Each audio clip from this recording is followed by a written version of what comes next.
कहानी की शुरुआत में हम एक लड़के निक को देखते हैं जो कॉलेज में पढ़ता है, अपनी मॉम के साथ रहता क्योंकि उसके डैड की मौत हो गई है। साथ ही वो काफी अच्छी अच्छी पोएम्स भी लिखता है, अक्सर कुछ पोएम्स बेच भी दिया करता है। कॉलेज में उसका एक दोस्त होता है। जब वो बाथरूम में था तो कुछ लड़की आकर उसे मारने लगती है। जहाँ तभी उन लड़कों की हेड एक लड़की वहाँ पर आ जाती है जिसका नाम एनी था। एनी हर गलत काम करती है, जैसे चोरी, नशा बेचना और इस तरह के काम। ये लड़कों की तरह रहती है। यहाँ वो इसीलिए आई क्योंकि उसे निक के दोस्त से पैसे लेने हैं। पर अब जब उसने पैसे मांगे तो निक का दोस्त कहता है कि मेरे पास पैसे नहीं है, इसीलिए एनी के साथ ही उसे और मारने लगे। वो फिर निक के दोस्त को कहती है कि अगर मेरे पैसे तुमने ना दिए तो मैं तुम्हारा क्या हशर करूंगी, ये तुम सोच लेना। जब कैंटीन में आया तो यहाँ निक भी बैठा हुआ था। उसकी हालत देखकर निक समझ गया कि एनी और उसके साथियों ने इसे काफी पीटा है। वो अब एनी के पास गया जो उसे कैंटीन में बैठी हुई थी। पूछता है कि मेरे दोस्त ने कितने पैसे देने हैं तुम्हारे। जब एनी ने कोई जवाब ना दिया तो कुछ पैसे वो टेबल पर रख के पूछता है कि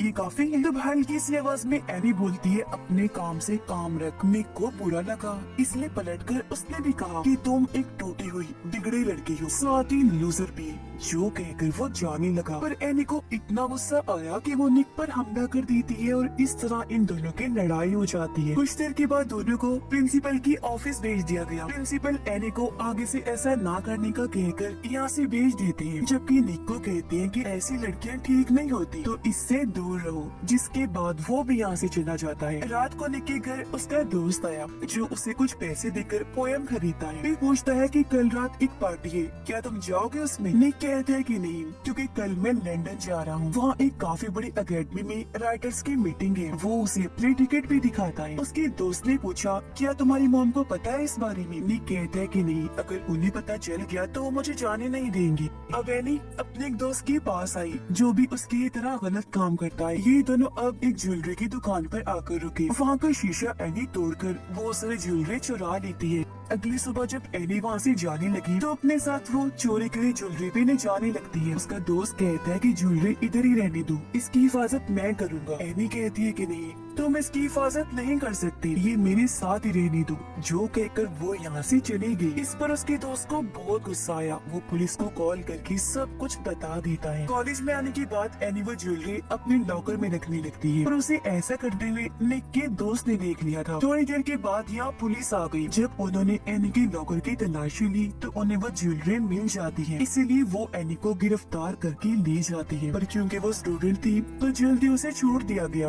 एक हफ्ते के बाद उसकी कोर्ट में पेशी है। छूटने के बाद वो अपने दोस्त को कॉल करके बताती है कि मुझे गिरफ्तार कर लिया गया था। वो पूछता है तुमने कुछ बताया तो नहीं? एनी कहती है कुछ भी नहीं। फिर वो पूछता है कि कौन हो सकता है ये जिसने पुलिस को सब बताया। अब हालांकि वो खुद ही था, पर यहाँ एनी को ये लगता है कि वो निक का दोस्त है जिसने पुलिस को सारी जानकारी दी, क्योंकि लॉकर के पास उसने एनी को देखा था। अब आज रात क्योंकि निक लंदन जाने के लिए निकलने वाला था, इसलिए वो अपने दोस्त को मिलकर अलविदा कहता है। फिर जब वो घर आया तो उसकी मॉम को भी पता चल गया था कि आज रात वो लंदन जाने वाला है, क्योंकि उसकी फ्लाइट लेट थी और एयरपोर्ट से जो कॉल आई थी वो निक की मॉम ने उठा ली थी। पूछने पर निक बताता है मॉम वो मैं आपको बताने ही वाला था। वो कहती है झूठ मत बोलो बेटा, टिकट तुम्हारे पास कब से थी, तुम चाहती तो बता सकती थी। गलत बात है, मुझे लगता है मैं किसी अजनबी के साथ रह रही हूँ, और यहाँ से चली जाती है। निक को भी बुरा लगा, इसलिए रात को वो टिकट लेकर उस पार्टी में चला जाता है जिसके बारे में उसके दोस्त ने निक को बताया था। जब उसका दोस्त पार्टी में आ रहा था तो उसे एनी और उसके साथी पकड़ लेती है। खूब पीटने लगी ताकि सच उगलवा सके। वो उसे बहुत मारने लगी, इसलिए वो कह देता है कि वो मैं नहीं निक है। सारी जानकारी पुलिस को उसने ही दी थी। यहाँ उसने निक का नाम इसलिए लिया था क्योंकि उसे लग रहा था कि वो तो लंदन जा चुका है, पर वो तो पार्टी में था जो अपनी टिकट एक लड़की को दे देता है। और अब जब वो अपने घर जाने लगा तो एनी और उसके साथी निक को भी पकड़ लेते हैं। यहाँ निक का दोस्त भी उनके साथ था। वो उसे बहुत बुरा मारते हैं जिससे उसकी सांसें रुकने लगती है। हालांकि उसका दोस्त भी ऐसा करने से उन्हें मना करता है, मगर वो नहीं रुकते। ये सब देखकर उसका दोस्त काफी दुखी हो गया क्योंकि उसे लग रहा था कि निक मर गया है। ये अब उसे एक सुनसान जगह पर छोड़कर यहाँ से चले जाते हैं। एनी तो अपने दोस्त के पास आ गई, उसे बता देती है कि मेरे हाथों निक का खून हो गया लिया है। उसका दोस्त कहता है कि तुम जाओ यहाँ से, क्यों आई हो यहाँ। जो सुनकर हालांकि एनी को बुरा तो लगा, लेकिन वो यहाँ से चली जाती है। अगले दिन निक बाकी बच्चों के साथ क्लास में बैठा हुआ था। टीचर क्लास में आकर सब बच्चों से एक सवाल पूछती है जिसका जवाब निक के अलावा किसी को भी नहीं आता था। वो खड़ा होकर जवाब देता है, लेकिन हैरत उसकी आवाज टीचर और बच्चे सुनने नहीं पाते। निक को भी अजीब लगा। वो पूछता है कि यहाँ पर क्या हो रहा है, क्या तुम लोग मेरा मजाक बना रहे हो। जो कहकर वो उठा, जोर जोर से चिल्लाने लगा, सबके आगे हाथ हिलाने लगता है, पर कोई ना तो उसे देख और ना ही सुन पा रहा था। वो एक किताब जो टेबल पर पड़ी थी उसे उठाकर दूर फेंक के मारता है, लेकिन अगले पल जब उसने टेबल पर देखा तो किताब वहीं पर पड़ी हुई थी। टीचर कहती है कि निक और उसकी पोएम के बारे में तब बात करेंगे जब वो क्लास में होगा। जो सुनकर वो काफी चौंक गया। कहता है, अरे ये क्या हो रहा है, मैं क्लास में ही तो हूँ, आखिर क्यों किसी को नहीं लिख रहा। वो अब प्रिंसिपल की ऑफिस में जाकर फोन उठाता है, अपनी मॉम को कॉल करने लगता है। तभी प्रिंसिपल भी आ गई। फोन की घंटी बजने लगती है। असल में निक को ये लग रहा था कि फोन मेरे हाथ में है, पर वो तो अपनी जगह पर ही पड़ा हुआ था। और अब प्रिंसिपल जब फोन उठाते हैं तो कॉल पे निक की मॉम थी। वो उसे पूछती है क्या निक क्लास में है, जिस पर प्रिंसिपल फोन वही रख के निक को क्लास में चेक करने चले जाते हैं। और अब वो यहाँ से भागकर जाने लगता है, पर तभी एक लड़की से टकरा गया जिससे वो नीचे गिर जाती है। लेकिन अब जब उसने दोबारा देखा तो लड़की अपने रास्ते आगे बढ़ने लगी, यानी वो गिरी ही नहीं थी। वो यहाँ से भागकर सीधा अपने घर आया, जहाँ उसकी मॉम के साथ एक डिटेक्टिव होता है जो उसके कमरे की तलाशी ले रहा था ताकि यहाँ से कोई काम की चीज मिल सके। लेकिन उन्हें निक के बारे में कोई सुराग नहीं मिलता। इधर भी निक उन्हें नजर नहीं आ रहा था, जबकि वो सबको देख और सुन भी सकता था। अब ये डिटेक्टिव यहाँ से सीधा एनी के पास गया, क्योंकि कल ही उसके साथ निक की लड़ाई हुई थी। डिटेक्टिव उसे कहते हैं कि तुम्हें पकड़वाने के लिए पुलिस स्टेशन में किसी ने कॉल की थी,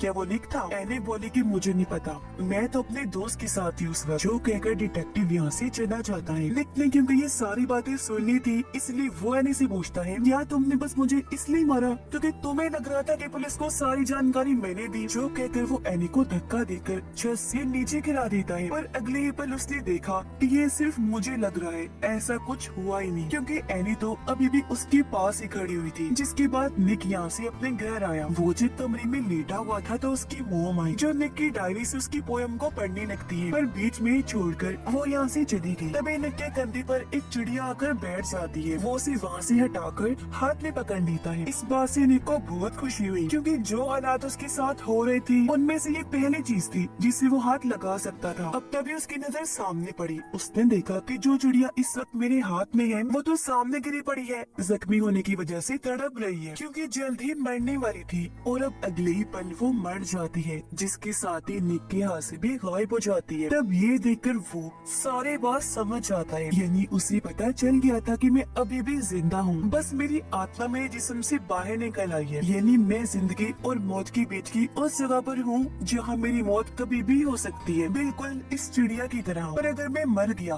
तो मेरी आत्मा हमेशा हमेशा के लिए इस दुनिया से चली जाएगी। पुलिस को वो जगह पता चल गई थी जहाँ उस रात एनी और उसके साथियों ने निक को मारा था। पुलिस के साथ निक का दोस्त भी था, लेकिन वो ये नहीं बताता कि निक का जिस्म कहाँ है, क्योंकि उसे लग रहा था कि इस तरह मैं फंस जाऊंगा, जिसके बाद एनी और उसके साथी भी मुझे मारेंगे। यहाँ आकर निक भी आया। वो डॉग और पुलिस के सामने आकर उन्हें रास्ता समझाने की कोशिश करने लगता है, यानी मैं उस तरफ हूँ, लेकिन कोई फायदा नहीं होता। इसीलिए काफी ढूंढने के बाद भी पुलिस को उसकी बॉडी जिस्म नहीं मिलता। अब एनी अपने घर आई, उसके पीछे पीछे निक भी आ जाता है। उसने देखा कि एनी का एक छोटा भाई है जिससे वो बहुत प्यार करती है। असल में उसकी मॉम की मौत हो गई थी और बाप ने दूसरी शादी कर ली थी। एनी को कभी प्यार नहीं मिला, उस तक किसी ने ख्याल ही नहीं रखा, तो बगैर माँ बाप और प्यार के पलने बढ़ने पर वो गलत रास्ते पर चल पड़ी। वो अपने भाई को कहती है कि तुम मेरे जैसे कभी मत बनना। अपने भाई को उसने गले से लगा लिया। आंखों में आंसू थे, क्योंकि वो खुद भी कभी ऐसी बनना नहीं चाहती थी, लेकिन हालात ने उसे ऐसा बनने पर मजबूर कर दिया। ये वो अपने भाई को कहती है कि अगर किस्मत ने साथ दिया, मुझे मौका मिला, तो मैं एक अच्छा काम जरूर करूंगी ताकि तुम्हें मुझ पर फख्र हो।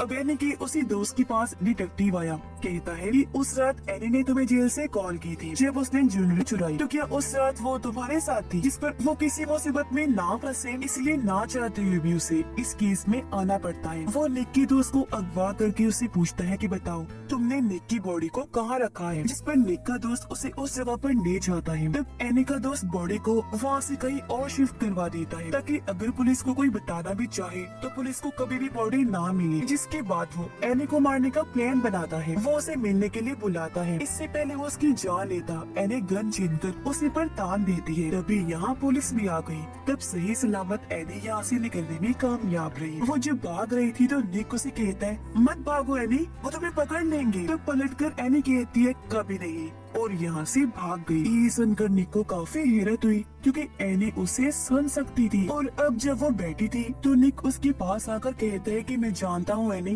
तुम मुझे सुन सकती हो। मैं नहीं तुम्हारे आस पास ही हूँ क्योंकि मैं अभी जिंदा हूँ, बच सकता हूँ। तुम बस पुलिस को बता दो कि मेरी बॉडी कहाँ है। अपने किए पर एनी उससे माफी मांगती है। फिर उसे वहाँ ले जाने लगी जहाँ इन्होंने निक की बॉडी को रखा था। पर जाहिर है इधर वो नहीं थी क्योंकि एनी के दोस्त ने वो कहीं और फेंकवा दी थी। पर यहाँ इन्हें च्युइंगम का रैपर मिल जाता है जो निक का दोस्त खाया करता था, जिससे दोनों समझ गए कि बॉडी यहाँ से गायब होने में निक के दोस्त का भी हाथ है। इसलिए अब एनी उसके दोस्त को पकड़ लेती है। मार मार कर पूछती है कि बताओ निक कहाँ है। उसकी बॉडी वहाँ पर नहीं है जहाँ वो रखी थी। जिस पर अब वो एनी को सारी बात सच सच बता देता है। कहता है एनी ये तुम सोच रही हो वैसा कभी हुआ ही नहीं था। तुम उस रात मार मार कर मुझसे नाम उगलवाना चाहती थी। तब मैंने बिना सोचे निक का नाम इसलिए नहीं दिया क्योंकि मुझे लग रहा था कि वो लंदन गया है, पर वो नहीं गया, इधर ही था। और ऐसा कभी हुआ ही नहीं कि उसने पुलिस को सारी जानकारी दी, और नहीं मैंने पुलिस को बताया था। और हाँ वहाँ से निक की बॉडी मैंने नहीं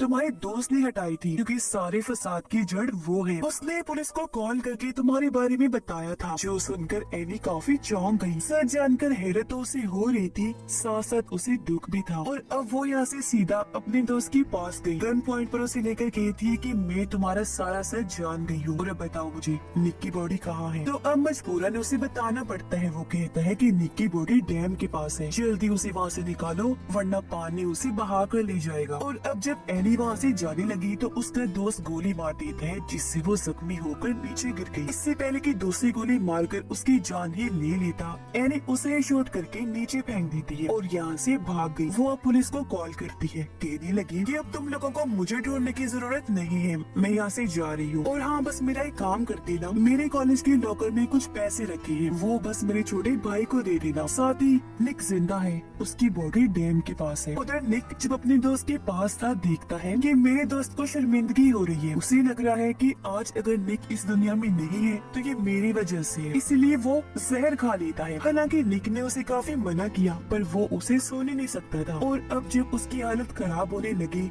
तो उसकी दोस्त की आत्मा बॉडी से निकलकर बाहर आ जाती है, जिसे अब निक देख सकता था। और वो निक को यहाँ तभी उसकी दोस्त की मॉम डेड आई। उन्हें भी पता चल गया था कि हमारे बेटे ने जहर खा लिया है, पर उसकी हालत इतनी बुरी नहीं थी। निक डैम के पास पहुँच गया, जल्दी उसे अपनी बॉडी मिल भी जाती है और तभी डैम से भी पानी आना शुरू हो जाता है। इसीलिए वो अपनी बॉडी को उठाकर ले जाने लगा, लेकिन वो खुद अपनी बॉडी को नहीं उठा सकता था। वो मदद के लिए चिल्लाता है पर कोई भी उसकी आवाज को नहीं सुनता, आस पास कोई था भी नहीं। और अब तभी यहाँ डिटेक्टिव, निक की मॉम और बाकी सब भी आ जाते हैं। पुलिस ने डैम बंद करवा दिया। जैसे उसकी बॉडी मिली फौरन उसे हॉस्पिटल ले जाते हैं, लेकिन उसकी हालत बहुत ज्यादा खराब थी। उधर एनी भी पुलिस से बचते हुए किसी तरह हॉस्पिटल पहुँच जाती है, जहाँ उसके साथ साथ निक की आत्मा भी थी। इससे पहले एनी अंदर जाकर निक से मिल पाती, वार्ड के बाहर जहाँ निक की मॉम बैठी थी वो उसे देख लेती है। उन्हें गुस्सा तो था ही, इसलिए वो एनी के मुंह पर जोरदार थप्पड़ मार देती है। कहने लगी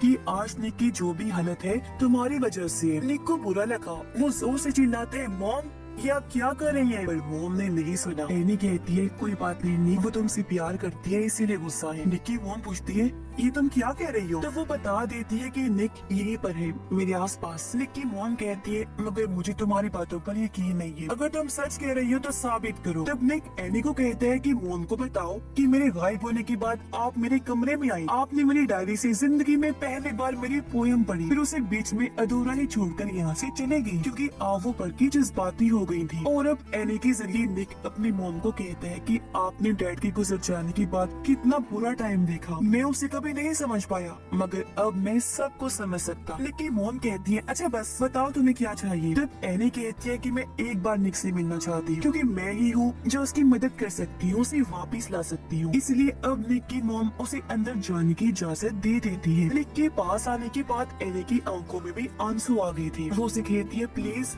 वापिस आ जाओ। फिर उसके कंधे पर सर रख के वही लेट गई और अब कुछ ही पलों में निक आंखें खोलता है, यानी उसकी आत्मा बॉडी में वापिस आ गई थी। निक एनी से पूछता है, क्या तुम मुझे देख सकती हो? वो कहती है कि हाँ, मैं हमेशा से एक अच्छा काम करना चाहती थी। निक बोला, और आज तुमने वो कर ही दिया, मुझे वापिस लाकर तुमने ही मेरी जान बचाई है। और अब निक तो बच गया था, लेकिन एनी की मौत हो गई थी, क्योंकि उस बेचारी को गोली लगी थी। जख्म बहुत गहरा था, उसका इलाज भी नहीं हो पाया था, और इस तरह उसने अपनी जान की परवाह किए बगैर निक की जान बचाई और अपनी बात को सही साबित कर दिया। अब निक एनी के भाई के पास गया, जो प्लेन उड़ा रहा होता है। एनी का भाई कहते हैं कि मेरी बहन मुझे यहाँ लाया करती थी, जो अब इस दुनिया में नहीं रही। वो बहुत अच्छी थी। बच्चा दुखी था। तब निक उसका मूड ठीक करने के लिए कहता है, चलो हम एनी को एक मैसेज भेजते हैं। हम उसे कहते हैं, हे एनी, ठीक है ना? इस पर उसका भाई कहता है हाँ, और ये लिखकर उन्होंने प्लेन को हवा में उड़ा दिया। प्लेन को दोनों उड़ता हुआ देख रहे थे।